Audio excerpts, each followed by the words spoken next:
Hello there, I am Barney Orere. I came to train in Port Moresby in 1974 when our late Grand Chief was Chief Minister. In 1974, he undertook a national tour to explain to people that independence was coming. At this time, all over Papua New Guinea, our people did not know what Michael Somare looked like. All they knew was what the radio stations were saying, that he is a young man, he is short, and he has big hair.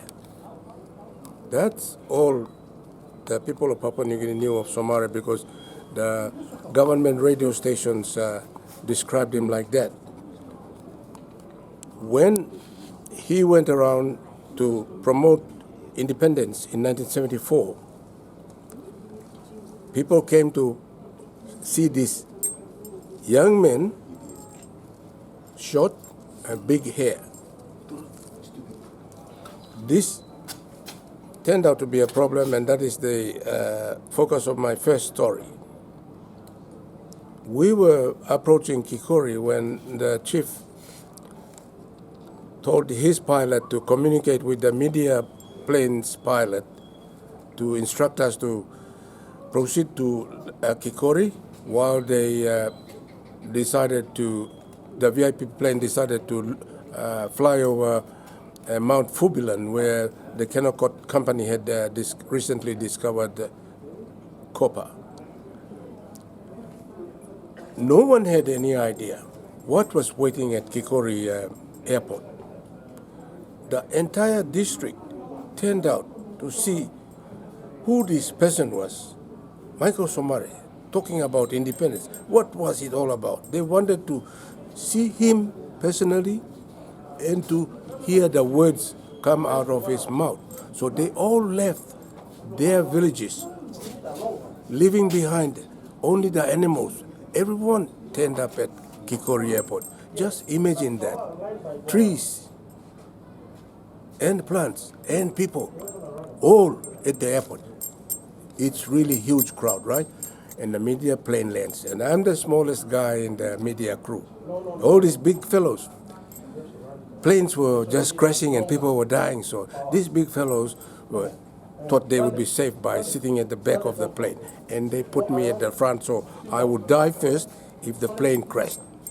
So they bullied me, they kicked me and said, "Oro Bay, get out, come on, off you go." So, being small, these big guys are talking, so I grabbed my camera and then I opened the door of the balloons, and as soon as I rounded the nose of the balloons, I saw the choir master's stick going up, came down, and the grade 10 school choir started singing "God Save Our Gracious Queen," the national anthem of the time.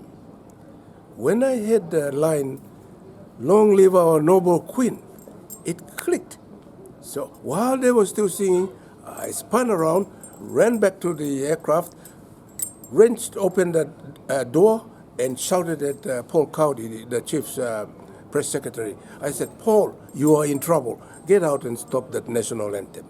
So Paul is a lanky Australian. 1, 2, 3. He held his hands up like this and said, "Stop, stop, stop." And then the national anthem collapsed. And the roar of the disappointed crowd went up. Whoa! I thought I saw the lips come down because the roar was enormous and powerful. They were very, very disappointed. They had mistaken me for Chief Minister Michael Somare because I was young, I was short, and I had big hair. Okay, at the end of everything, while we were resting at the guest house, I went to report these bullies to the chief.